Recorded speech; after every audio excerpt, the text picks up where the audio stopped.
বিসমিল্লাহির রহমানির রহিম। আলহামদুলিল্লাহি রাব্বিল আলামিন ওয়াসসালাতু ওয়াসসালামু আলা আশরাফিল আমবিয়া ওয়াল মুরসালিন নবিয়িনা মুহাম্মাদিন ওয়া আলা আলিহি ওয়া আসহাবিহি আজমাইন ওয়া বা'দ। আলহামদুলিল্লাহ, আমরা আজকের দার্সে শুরু করব কয়েকটি মাসালা। এক নম্বর হচ্ছে নবীদের যে সমস্ত বৈশিষ্ট্য ছিল এগুলো কিছু আলোচনা করেছি, যেগুলোতে অন্যান্য মানুষরা তারা মুশারাকাত করতেন, একই রকম তাদের অবস্থা ছিল। আমরা বলেছি নবীরাও খাওয়া দাওয়া করতেন, সাধারণ মানুষও খাওয়া দাওয়া করে। নবীরও বিয়ে শাদী করেছেন, সাধারণ মানুষও বিয়ে শাদী করে। নবীরা তাদের ব্যথা বেদনা পেয়েছেন, সাধারণ মানুষও ব্যথা বেদনা পায়। পার্থক্য কোথায় নবীদের মধ্যে অন্যদের মধ্যে? আজকে এই জিনিসগুলো আলোচনা করতে চাই। এক নম্বর হচ্ছে ওয়াহি। নবীদের কাছে ওয়াহি প্রেরণ করা হয়। ওয়াহি প্রেরণ করা না হলে ততক্ষণ পর্যন্ত নবুয়ত বোঝার কোনো সুযোগ নাই। প্রত্যেকটি নবী রাসূলের কাছে ওয়াহি প্রেরণ করা হয়। এই জন্য আল্লাহ তাআলা কোরআনে কারীম বলছেন, কুল ইন্নামা আনা বাশারুম মিসলুকুম ইউহা ইলাইয়া আন্নামা ইলাহুকুম ইলাহুন ওয়াহিদ, যে আমি ইন্নামা আনা বাশারুম মিসলুকুম, আমি তোমাদের মতো একজন বাশার, তবে পার্থক্য হচ্ছে ওয়াহি। নবীদের শ্রেষ্ঠত্ব হচ্ছে কিসে? তাহলে ওয়াহিতে পার্থক্য। বড় শ্রেষ্ঠত্ব হচ্ছে ওয়াহি। রাসূলদের যেমন ওয়াহি আসে, নবীদের ওয়াহি আসে। যারা মনে করে নবীদের কাছে ওয়াহি আসে না, তারা সঠিক তথ্য দেয় না। অনেকে মনে করে নবীদের কাছে ওয়াহি আসছে, তাবলীগ করতে বলে না, এটাও ঠিক না। তাবলীগও করতে বলা হয়েছে। তাবলীগ না করলে ওয়াহি কী জন্য আসবে? বাল্লিগ মা উনজিলা ইলাইকা, যা আসবে সেটাকে অবশ্যই প্রচার করতে হবে, তাহলে বোঝা গেল যে নবীদের কাছেও ওয়াহি আসে, রাসূলদের কাছেও ওয়াহি আসে। এই জন্য ওয়াহির মাধ্যমে তারা সবাই শ্রেষ্ঠত্ব অর্জন করেছে। আর আমরা বলেছিলাম যে নবীরা পুরুষ হয়ে থাকে, নারী নয়। নবীরা পুরুষ হয়ে থাকে, নারী নয়। এটা অন্যদের মতোই, পুরুষের মতোই পুরুষ, কিন্তু ওয়াহিরা তাদের আলাদা হয়। এই জন্য আল্লাহ তাআলা কোরআনে কারিমে অন্যত্র উল্লেখ করেছেন, রিজালান নুহি ইলাইহিম, এমন কিছু পুরুষ যাদের কাছে আমরা ওয়াহি প্রেরণ করি। তাহলে আল্লাহ তাআলা ওয়াহি প্রেরণ করা, নবীদের কাছে ওয়াহি থাকাটা নবীদের একটা বিশেষ বৈশিষ্ট্য। এক নম্বর। নবীদের দ্বিতীয় বৈশিষ্ট্য হচ্ছে যে নবীদের চোখ ঘুমায় কিন্তু অন্তর ঘুমায় না। চোখ ঘুমায় কিন্তু অন্তর ঘুমায় না। এটা রাসূলুল্লাহ সাল্লাল্লাহু আলাইহি ওয়াসাল্লাম হাদিস দ্বারা সাব্যস্ত, বুখারীতে আসছে। রাসূলুল্লাহ সাল্লাল্লাহু আলাইহি ওয়াসাল্লাম বলেছেন, ইন্না মাআশাল আম্বিয়া, আমরা নবী গোষ্ঠী, তানামু আয়ুনুনা, আমাদের চোখ ঘুমায়, ওয়ালা তানামু কুলুবুনা, আমাদের অন্তর ঘুমায় না। এই জন্য নবীরা ঘুমাইলে তাদের কি হয় না? অজু ভঙ্গ হয় না। তারা হুঁশের উপর থাকে। আর আপনি ঘুমাইলে কি হয়? হুঁশ চলে যায়। আর যেহেতু আপনার হুঁশ চলে যায়, আপনার অজু চলে যায়। কারণ কি হয়েছে এরপরে ঘুমের আপনি বলতে পারবেন না। কারণ তারা চোখ ঘুমাইলেও অন্তর জাগ্রত থাকে। এই জন্য তারা বুঝতে পারে তাদের কোনো কিছু হয়নি। হইলে তারা বলে অজু করবে, না হলে তারা ঘুম থেকে উঠে সালাত আদায় করে, যে কোনো কিছু ঘটে নাই, তারা বুঝতে পারে। কিন্তু আপনি ক্ষণিকের মধ্যেই এমন জায়গায় চলে যান যেখান থেকে আর ফিরে আসতে পারেন না, অর্থাৎ খুব কঠিন। সেজন্য আপনাকে ঘুমাইলে, ঘুমের কারণে অজু ভঙ্গ হয়, আপনাকে অজু করতে হয়। দ্বিতীয় নম্বর এটা। 3 নম্বর হচ্ছে বৈশিষ্ট্য হচ্ছে নবীদেরকে মৃত্যুর সময় তাদেরকে অপশান দেওয়া হয়। অপশান কি? বেঁচে থাকবেন না চলে যাবেন। আপনি কি এখন বেঁচে থাকবেন না চলে যাবেন? প্রত্যেক নবীকে আল্লাহ তাআলা অপশান দেয়। হাদিস আছে, রাসূলুল্লাহ সাল্লাল্লাহু আলাইহি ওয়াসাল্লাম বলেছেন, মা মিন নাবিয়্যিন ইউরাদ, যে কোনো নবীকে ইয়মরুদ, যে কোনো নবী যদি কোনো অসুস্থ হয়, ইয়মরুদ ইল্লা খুইরা বাইনা দুনিয়া ওয়াল আখিরাত, দুনিয়া আখিরাতের মধ্যে কোনটা এখতিয়ার করবে, এটা তাদেরকে অপশান দেওয়া হয়। কোনো নবী দুনিয়া এখতিয়ার করেন নাই, সব নবী আখিরাত এখতিয়ার করেছেন। কেন? আল্লাহুম্মা লা আয়শা ইল্লা আয়শাল আখিরাত। তারা ভালো করেই জানেন যে দুনিয়ার জীবনটা হচ্ছে ক্ষণস্থায়ী। যত দিনেই থাকুক না কেন, সব শেষে কি মারা যাবে, শেষ হয়ে যাবে। এই জন্য মুসা আলাইহিস সালাতু ওয়াস সালাম, তার কাছে যখন মালাকুল মউত আসলেন, তাখয়ির না করে যখন কথা বললেন, তখন তিনি কি করলেন? এমন জোরে হাত দিয়ে আঘাত করলেন যে তার কী হলো? চোখ বেরিয়ে গেল। তারপর আল্লাহর কাছে গিয়ে আল্লাহ বললেন যে কী হয়েছে? আমার কি বলেছে? মুসার কাছে বলো যে কতদিন তিনি জীবিত থাকতে চায়। বলে তুমি একটা ছাগলের মেশের উপর এরপর হাত দাও, যতগুলি সুর তোমার অধীন আছে এতগুলি বছর তুমি জীবিত থাকতে পারবে। অনেক তো হাত দেওয়ার বললো যে এত বছর জীবিত থাকবে, এরপরে কি? এরপরে মৃত্যু। তাহলে মৃত্যুই দরকার, এখন মৃত্যু হয়ে যায়। তাহলে বোঝা গেল প্রত্যেক নবীকে মৃত্যুর সময় কী করা হয়? অপশান দেওয়া হয় যে আপনি কি থাকবেন না যাবেন। নবীদের বিশেষ বিশেষত্ব। এই জন্য মুহাম্মদ রাসূলুল্লাহ সাল্লাল্লাহু আলাইহি ওয়াসাল্লাম যখন তার মৃত্যুর সময় বলছিলেন, ইলা রফিকিল আলা বলতেছেন, তখন আয়েশা রাদিয়াল্লাহু আনহা বলেন, আমি বুঝতে পারলাম যে রাসূলুল্লাহ সাল্লাল্লাহু আলাইহি ওয়াসাল্লামকে অপশান দেওয়া হয়েছে, তিনি আর কোনো অপশান নেবেন না, তিনি রাসূলুল্লাহ আল্লাহর সাথে সাক্ষাৎ করার জন্য চলে যাবেন। অর্থাৎ তার মৃত্যুকে তিনি বেছে নিয়েছেন জীবন এবং মৃত্যুর মধ্যে। এটা শুধুমাত্র নবীদের বৈশিষ্ট্য। যারা বলে যে অমুক গণপতি বা অমুকে পানির মধ্যে পড়েছিল 450 বছর বা 500 বছর, এরপর বলে যে ঘুরে আসি একটু, তাকে নিজে ইচ্ছা করে মরে গেছে।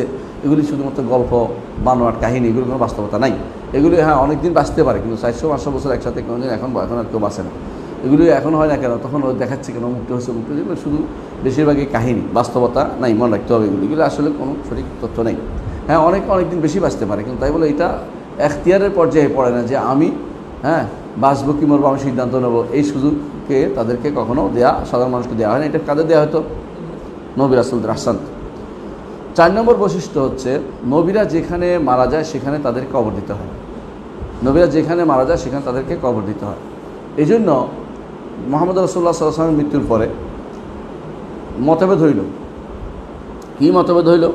মতভেদ হইল যে তাকে কোথায় দেওয়া হবে। একজন বলে তাকে তার ভাইদের কাছে কোথায় নেওয়া হবে, বাইতুল মাকদেস নেওয়া হবে। আরেকজন বলে না মক্কায় নিয়ে যাবে, মক্কায় তার বাড়ি। আরেকজন বলে যে ও তুর বাড়ি নিয়ে যাবে। এক একজন এক এক কথা বলতেছিল। তখন একজন হাদিস বর্ণনা করলেন যে রাসূলুল্লাহ সাল্লাল্লাহু আলাইহি ওয়াসাল্লাম বলেছেন যে নবীরা যেখানে মারা যায়, লাম ইউকবার নাবিয়্যুন ইল্লা হাইসু ইয়ামুত, যেখানে মারা সেখানে তাদেরকে দাফন করতে হয়। সেই হিসাবে রাসূলুল্লাহ সাল্লাল্লাহু আলাইহি ওয়াসাল্লাম কোথায় মারা গেছে? আয়েশা রাদিয়াল্লাহু আনহা ঘরে। সেই জন্য তাকে আয়েশা রাদিয়াল্লাহু আনহা ঘরে দাফন করা হয়েছে। এটা অনেকে বলতে পারেন যে রাসূলকে ঘরে দাফন করা হয়েছে কেন, রাসূল তো নিষেধ করছে। এটা ছিল কী জন্য? কারণ তিনি এখানে মারা গেছে। আর নবীদের জন্য স্পেশালি বেশি বিশেষত্ব হচ্ছে যেখানে মারা যায় তাদেরকে সেখানে দাফন করতে, অন্য কোথাও নেওয়া যায় না। এই জন্য ওখান থেকে সরানো হয় না, ওখান থেকে তাকে দাফন করা হয়েছে। এটা হচ্ছে নিয়ম। এটা হচ্ছে নিয়ম, তাদের কখনও অন্য জায়গায় নেওয়া যায় না। ইউসুফ আলাইহিস সালাম তিনি যখন মারা গেলেন, ওয়ালাইকুম আসসালাম, ইউসুফ আলাইহিস সালাম যখন তিনি মারা গেলেন কোথায়? মিশরে। মিশরে যখন মারা গেলেন তখন তিনি ওসিয়ত করলেন যে আমাকে তোমরা যখন থেকে চলে যাবে, মিশর থেকে চলে যাবে, আমার হাড়গোড় নিতে হবে, আমাকে নিয়ে যেতে হবে। হাড়গোড় মানে যা আসিতা এগুলো নিয়ে যেতে হবে। তো এই ওয়াদা করাইছেন তারা বনি ইসরাইলকে। ঘটনা হচ্ছে ওনার কবর কেউ জানে না, কবর কোথায় আছে কেউ জানে না। এখন মুসা আলাইহিস সালাম রওনা হয়েছেন কিন্তু যাইতে পারতেছেন না, রাস্তা হারিয়ে ফেলতেছেন। বারবার বলছেন কী ঘটনা ঘটছে। একদম বলে যে আপনি তো ইউসুফের কবর নেন নাই। বলে ইউসুফের কবর কোথায়? এক মহিলা বলতেছে যে আমি খবর দিব, তবে শর্ত হচ্ছে জান্নাতে আমাকে সাথে রাখতে হবে। বলতে এই কঠিন শর্ত মেনে এলাম, তুমি বলো তাড়াতাড়ি কোথায় কবর। তারপর কবর খুঁজে তাকে এই যেভাবে হাড়গোড় যা আছে যতটুকু আছে আর কি, নবী তো আর মাটি খায় না, তো এটাকে নিয়ে তিনি রওনা হয়ে গেছেন। এরপর তার রাস্তা পরিষ্কার হয়ে গেল, দেখা গেল রাস্তা। এর অর্থ আগ পর্যন্ত তিনি তো ওয়াদা করেছেন, ওয়াদা পূরণের কারণে। এবং শেখুল আলবানী হাদিসটাকে সহি বলেছেন। এর অর্থ হচ্ছে কথাটা শুদ্ধ, এই ঘটনা ঘটেছে। এটা দ্বারা প্রমাণিত নবীরা যেখানে মারা যায় সেখানে তাদেরকে দাফন করতে হয়, সেই জন্য তাকে সেখানে দাফন করা হয়েছিল, সেখানে দাফন করা হয়েছিল। তো এইটা একটা বৈশিষ্ট্য, এটা একটা বৈশিষ্ট্য। পঞ্চম বৈশিষ্ট্য হচ্ছে নবীদের শরীর মাটি খায় না, নবীদের শরীর মাটি খায় না। এটা একটা গুরুত্বপূর্ণ একটা জিনিস। রাসূলুল্লাহ সাল্লাল্লাহু আলাইহি ওয়াসাল্লাম বলেছেন যে তোমরা যেখানে থাকো সেখান থেকে আমার জন্য সালাত পড়বে, আমি তোমাদের সালাম পড়বে, আমি তোমাদের সালামের জবাব দেবো। সালাম পড়লে আমি তোমাদের সালামের জবাব দেবো। সাহাবা কেরাম ইয়া রাসূলুল্লাহ আপনি মরে গেলে মাটি হয়ে যাবেন, সালামের জবাব দেবেন কী করে? তখন তিনি বললেন যে তোমরা কি জানো না যে আল্লাহ তাআলা জমিনের উপর হারাম করে দিয়েছেন নবীদের শরীর তারা খেতে পারবে না, নবীদের শরীর তারা খেতে পারবে না। এটা এর মাধ্যমে বোঝা গেল যে নবীদের শরীর কি হয় না, নবীদের নষ্ট হয়, নবীদের শরীর নষ্ট হয় না। আচ্ছা, তো এরপরে এই কারণে আপনারা জানেন যে দানিয়েলের কবর পাওয়া গেছে। সেরকম তারা দানিয়েল যদি নবী হয়ে থাকে, আমাদের কাছে কোনো দলিল নেই, তবে যেহেতু পূর্ববর্তী কিতাবে আসছে আমরা অস্বীকার করি না। দানিয়েলের কবর সেভাবে পাওয়া গেছে। কোথায়? যখন তারা কবর ইরাক জয় করে তখন তারা দানিয়েলের কবর আবিষ্কার করে। এরপরে তারা কী করছে, 13টা বা 8 বেশি কবর খুঁজে এগুলিকে একটা ভিতরে লুকিয়ে, যাতে করে কেউ দানিয়েলের কবর খুঁজে করতে না পারে। এটা হচ্ছে প্রমাণ যে কোনো কবর কেউ জানে না, একমাত্র মুহাম্মদ রাসূলুল্লাহ সাল্লাল্লাহু আলাইহি ওয়াসাল্লাম কবর ছাড়া কোনো নবীর কবর নির্ধারিত করে বলা যায় না কোথায় আছে। কেন বলা যায় না? আল্লাহ তাআলা এটাকে তারমিয়া করেছেন, মানে অন্ধ করে, মানুষ যেন পূজা করতে না পারে, এই জন্য আল্লাহ তাআলা তাদেরকে অন্ধ করে দিয়েছেন, যাতে বুঝতে না পারে। মুসা আলাইহিস সালামের কবর রাসূল বলেছেন অমুক জায়গায় আছে, কিন্তু রাসূল দেখাই দেন নাই যে আমি দেখেছি অমুক জায়গায় আলা রামিয়াতে হাজার, পাথর মারলে যত দূর, রাস্তার পাশ থেকে পাথর মারলে যত দূরে আছে মুসার কবর, কিন্তু কেউ বের করতে পারে না কোন জায়গায় এখন পর্যন্ত। এই জন্য নবীদের কবর যারা বলে নবীদের কবর জানা যায়, এগুলো বহু অনেকক্ষণ দেখবেন যে বিরাট এক কবরের সামনে লিখতেছে কি ইব্রাহিম হুদের কবর, হ্যাঁ, আর অমুকের কবর কি জন্য লিখে রাখতেছে, হ্যাঁ, আপনি ইয়া না লিখে, হ্যাঁ, সুবহানাল্লাহ না লিখে যাবেন না, হ্যাঁ, এগুলি লিখে থাকে।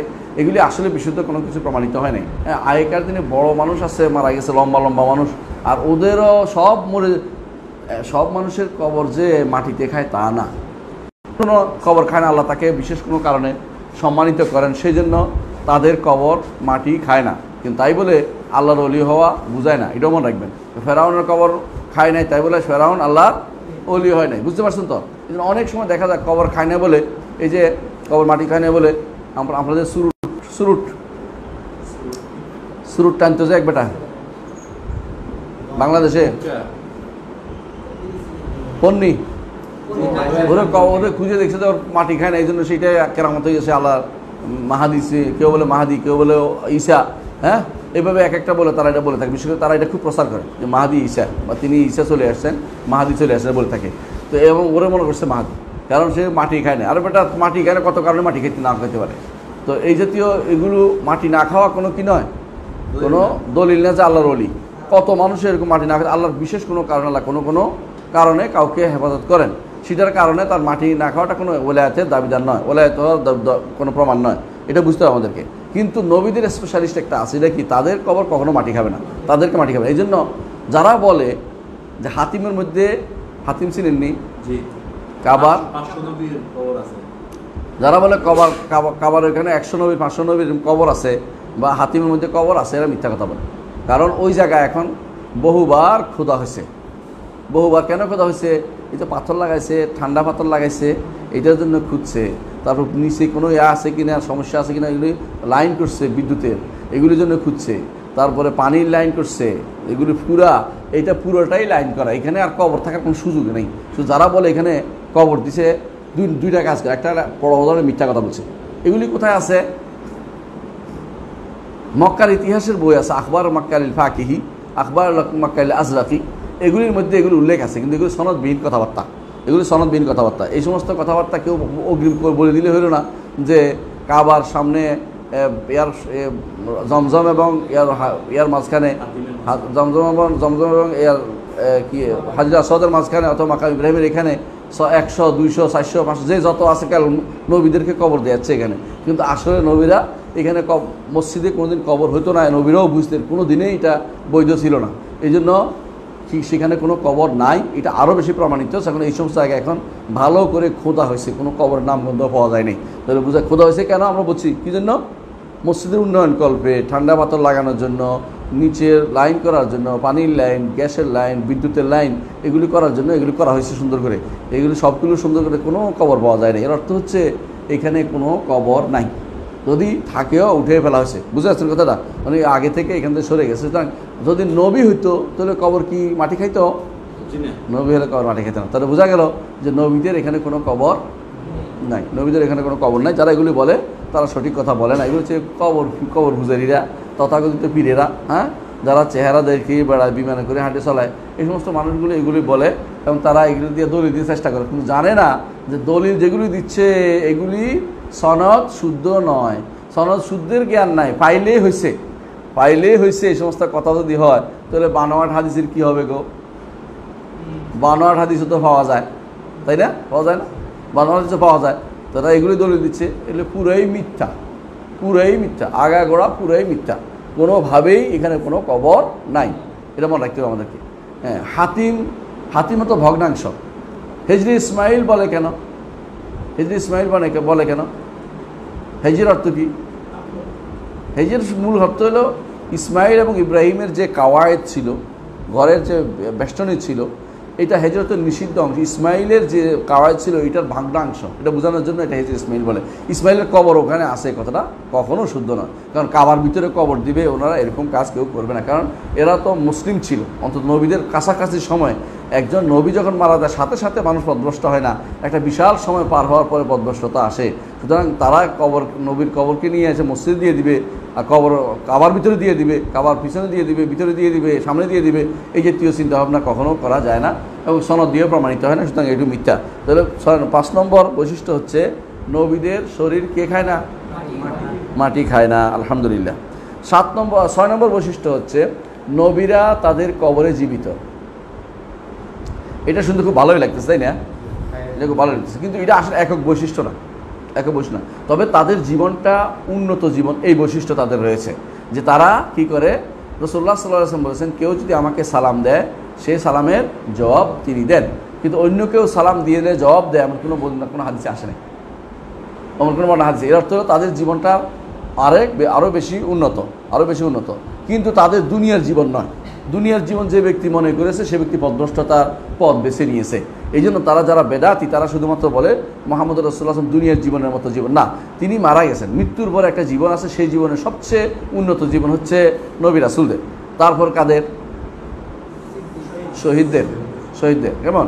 সিদ্দিকরাও এই পর্যায়েরই, তারাও আল্লাহ তাআলা তাদেরকে একটা জীবন দিয়েছেন। এমন কি ঈমানদারকেও আল্লাহ একটা জীবন দিয়েছেন।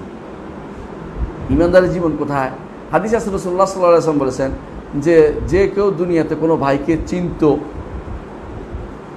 আপনি ধরুন চিনতে, মৃত্যুর পরে সেই ভাই আপনার কবরের পাশ দিয়ে যাচ্ছে, সালাম দিলে সেই ব্যক্তি তাকে চিনতে পারে। এটা একটা জীবন কিন্তু আছে ঈমানদার। আরও বেশি জীবন হচ্ছে যদি নেককার হয়। হাদিসে আছে, রাসূলুল্লাহ সাল্লাল্লাহু আলাইহি ওয়াসাল্লাম বলেছেন তার রূহটাকে কি করে জান্নাতে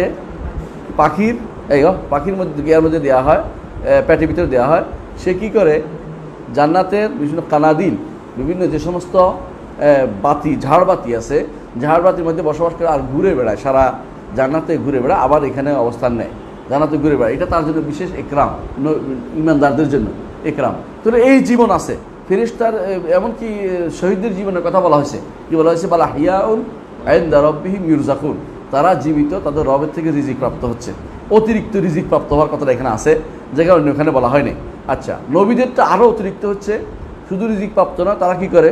সালামেরও জবাব দেয়। খেয়াল করছেন? তাহলে একটা থেকে একটা জীবন কি আরও বেশি উন্নত। তাহলে কিন্তু সবগুলি একটাই কথা, সেটা হচ্ছে দুনিয়ার জীবনের মতো নয়। তো রাসূলুল্লাহ সাল্লাল্লাহু আলাইহি ওয়াসাল্লামের স্ত্রীদের কেন বিবাহ হয়নি পরে? কারণ নবী মারা গেছে, বিয়ে হতে পারতো না। কিন্তু আল্লাহ বলেছে আহসানতা ওয়া আজওয়াজুহু উম্মাহাতুহুম, এটাই একমাত্র কারণ। আল্লাহ বলছে যে তার স্ত্রীরা তোমাদের মা। আরও বলেছেন ওমা কানা লাকুম আন তানকিহু আজওয়াজাহু মিন বাদি আবাদা, তোমাদের জন্য কখনো জায়েজ হবে না তার মৃত্যুর পরে তার স্ত্রীদেরকে তোমরা কি করবে? বিয়ে করবে। হ্যাঁ, ওয়ালা আন তানকিহু মিন বাদি আজওয়াজাহু মিন বাদি আবাদা, এটা হলো হাদিস আয়াত না। হ্যাঁ, এই জন্য যারা বেদাতি তারা কি বলে? তারা বলে রাসূল জীবিত আছে, এই জন্য বিয়ে করতে পারতেছে না। নাউযুবিল্লাহ। হ্যাঁ, যেহেতু রাসূল জীবিত এই জন্য বিয়ে হচ্ছে না, এর বানোয়াট কথা এটা। কিন্তু এটার সাথে কোনো সম্পর্ক নাই, বুঝে আসছে? জীবিত থাকার সাথে সম্পর্ক নাই। এই জন্য আপনারা জানেন যে রাসূলুল্লাহ সাল্লাল্লাহু আলাইহি ওয়াসাল্লাম যাদেরকে তালাক দিয়ে দিয়েছেন, ঘর সংসার হয়নি, তারা কিন্তু অন্যখানে বিয়ে হয়েছে।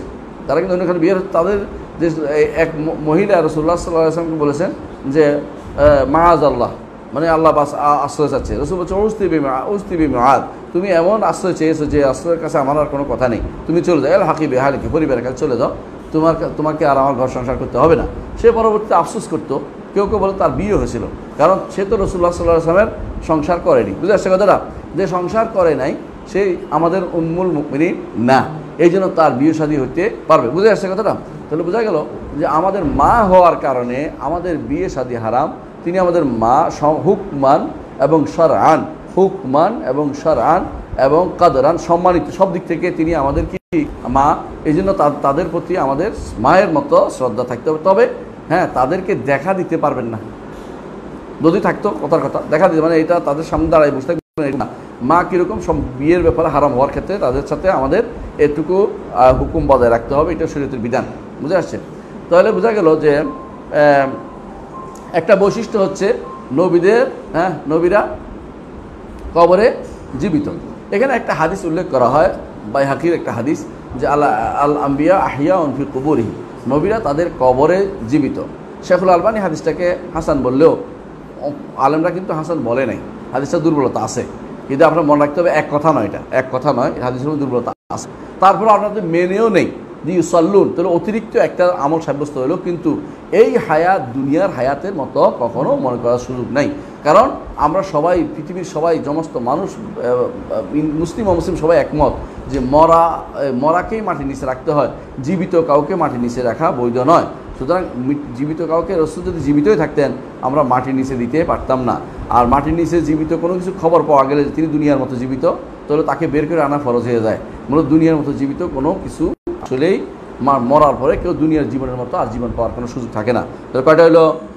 6টা। সর্বশেষ হলো এসমা। 7 নম্বর হলো এসমা, অর্থাৎ রাসূলদের বড় একটা বৈশিষ্ট্য এসমা। এসমার দলিল কি? এসমা বুঝেন নেই? অর্থ কি এসমা? অর্থ কি? হ্যাঁ, রক্ষা, কবচ না রক্ষা। হ্যাঁ রক্ষা, আসতাম রক্ষা শব্দটা এসমার মূল অর্থ হচ্ছে রক্ষা। তবে আল্লাহ বলছে আল্লাহু ইয়াসিমুকা মিনান নাস, আল্লাহ আপনাকে মানুষ থেকে রক্ষা করবেন, তাই না?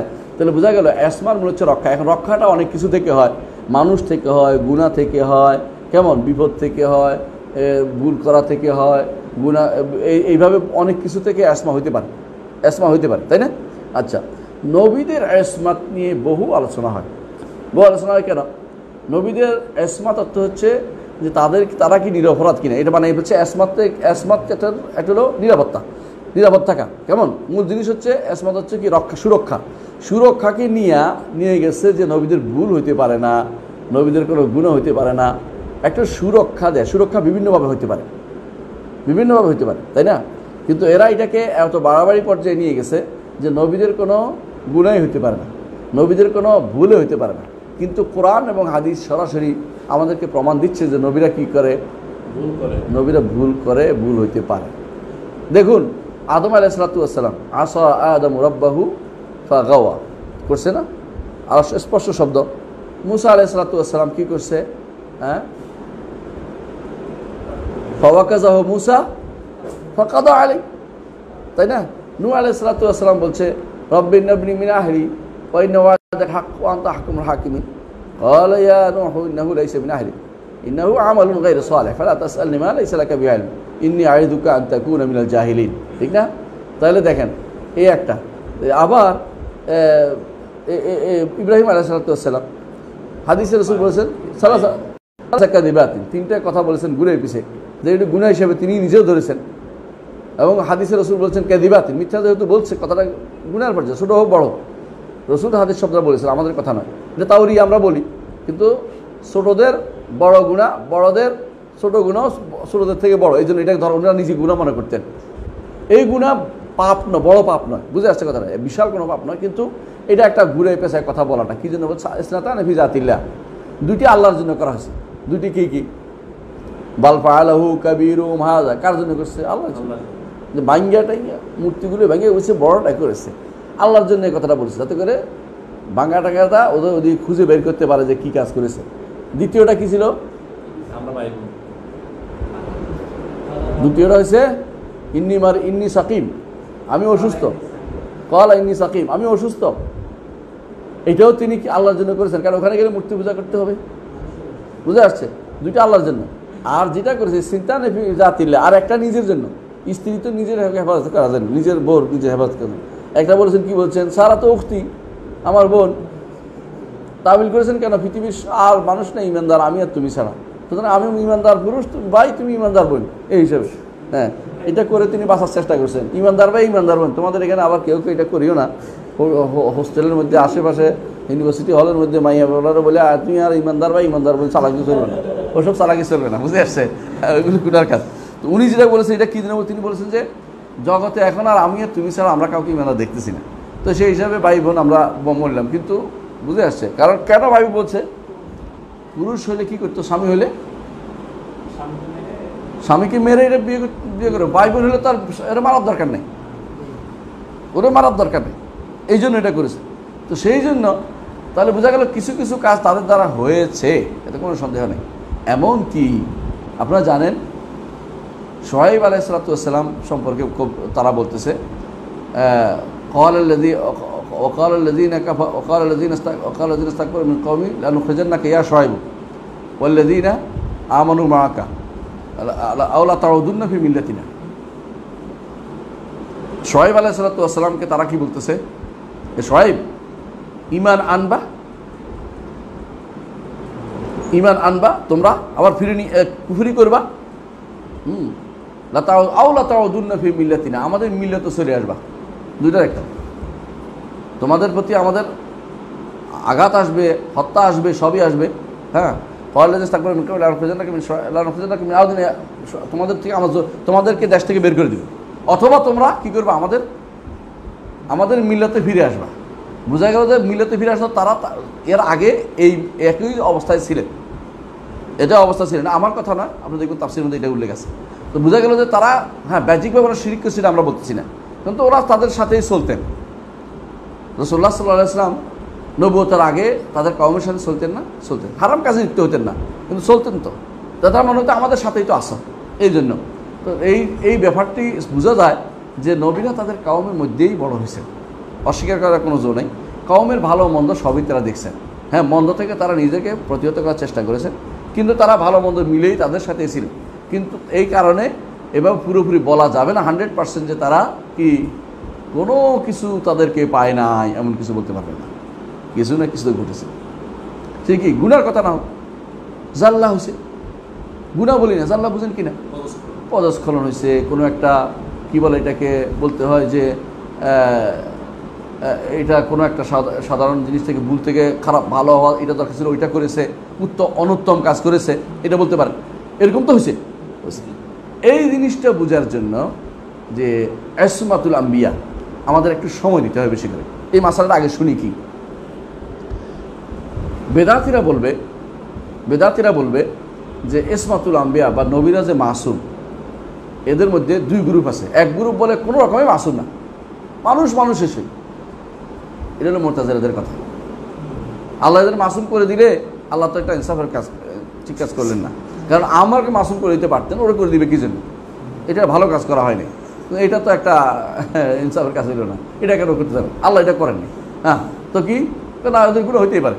আচ্ছা, এর বিপরীতে হ্যাঁ, শিয়ারা বললো যে নবীরা তো মাসুম, কবিরা শুন, আমাদের ইমামরাও মাসুম, নবীরা কিসের মাসুম? আমাদের ইমামরা বড় মাসুম। হ্যাঁ, আচ্ছা, নাউজুবিল্লাহ। আচ্ছা, এদের সাথে তর্কাতর্কি করতে গেছে কারা? আশারি মাতুরিদিরা এসে বলতেছে যে হ্যাঁ, নবীরা মাসুম, সগীরা কবিরা সমস্ত গুনাহ থেকে তারা মাসুম। সগীরা হইতে পারে না, কবিরা হইতে পারে না, হ্যাঁ হ্যাঁ, সলভ করে দিচ্ছে আল্লাহ এদেরকে। ওরা বলতে আল্লাহ এটা উঠেই নিচ্ছে তাদের থেকে, আল্লাহ তাদেরকে এই ক্ষমতায় রাখেনি নাই, এদের মধ্যে এই মাদ্দাই নেই। মানে নবীদেরকে ফেরেশতা বানিয়ে গেছে, বুঝলেন তো? অথচ কোরআন এবং সুন্নাহ পড়লে আপনি প্রচুর পাবেন, লিয়াগফিরালাকাল্লাহু মা তাকাদ্দামা মিন যামবিকা ওয়া মা তাআখার ওয়া ইউতিম্মা নি'মাতাহু আলাইকা ওয়া ইয়াহদিকা সিরাতাম মুস্তাকিমা। তাই না? আবার বলেছেন কোরআনে কারিমে আদম সম্পর্কে আল্লাহ বলেছেন, এবং অন্য জায়গাতে আল্লাহ বলছেন যে রাব্বি ইন্নী যালামতু নাফসি ফাগফিরলি। যালামতু নাফসি কে বলছে? নূহ আলাইহিস সালাতু ওয়াস সালাম। মুসা আলাইহিস সালাতু ওয়াস সালাম বলছেন। হ্যাঁ, আদম বলছেন রব্বানা যালামনা আনফুসানা ওয়া ইল্লাম তাগফির লানা ওয়া তারহামনা লানাকুনা মিনাল খাসিরিন বলছে। আর এমনকি ইয়াও বলছে, নূহ আলাইহিস সালাতু ওয়াস সালাম বলছে রব্বি ইন্নী আউযু বিকা আন আসআলাকা মা লাইসা লি বিহি ওয়া ইল্লা তাগফিরলি ওয়া তারহামনি আকুম মিনাল খাসিরিন। হ্যাঁ, আর ইব্রাহিম আলাইহিস সালাতু ওয়াস সালাম তিনিও বলছেন। দেখা গেছে যে যুগে যুগে নবীরা স্বীকৃতি দিচ্ছে তারা গুনাহ করেছে। হ্যাঁ, এবং তাদের দ্বারা এটা হয়েছে, আমরা দেখতেও পাচ্ছি চোখের সামনে।